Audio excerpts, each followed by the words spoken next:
pars are a good score, and you know you're being patient on the birdies?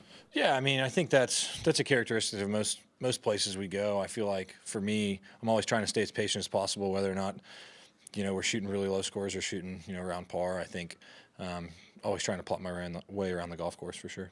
I think it's always great coming here to play. I mean, the golf course is always in great shape. I can't remember a year when the greens weren't really good and the fairways weren't in great shape and the rough was high, and so.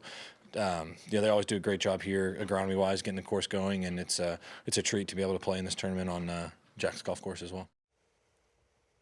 Week in, week out, Scottie Scheffler is just so ruthlessly efficient. But it seems like most nights when we're talking about Scottie Scheffler, we're either talking about his iron game or what's going on with the putter. So what part of his game would you say is maybe overlooked? Well, it was the chipping, but I mean, he was so good off the tee today. He missed 2 fairways, had the one blemish on 5. He had a mud ball from the right side and hit it left of the penalty area. Couldn't get it on the green. Ultimately made his 1 bogey of the day on a par 5 where you'd think he would take advantage of it. His iron play was spectacular. He missed 4 greens on a very difficult golf course. And of those 4 greens, he actually putted on 2 of them. And I love the way he can get it up and down from all sorts of situations.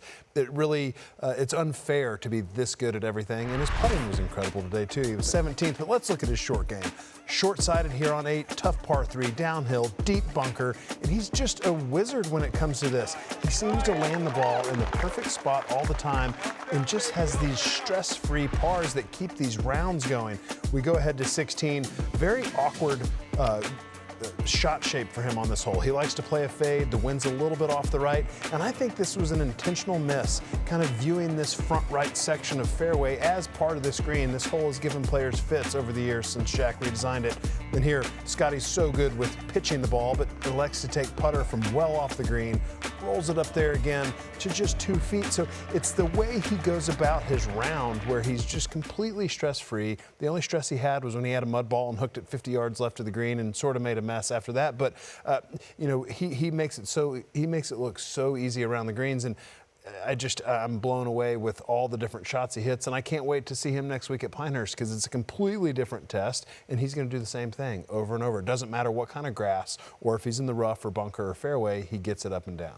Pinehurst is going to present such a variety of options, not just for Scottie, but so many of the guys in the field. As Scottie Scheffler, like you said, his wedge game, strokes gained around the green. I think he's top 5 this season. He's 5th. And what we're seeing with him lately with the putting should be scary to everybody playing because he was 17th in the field in putting today. And if he has that kind of number consistently throughout a week, there's not many guys that can catch him.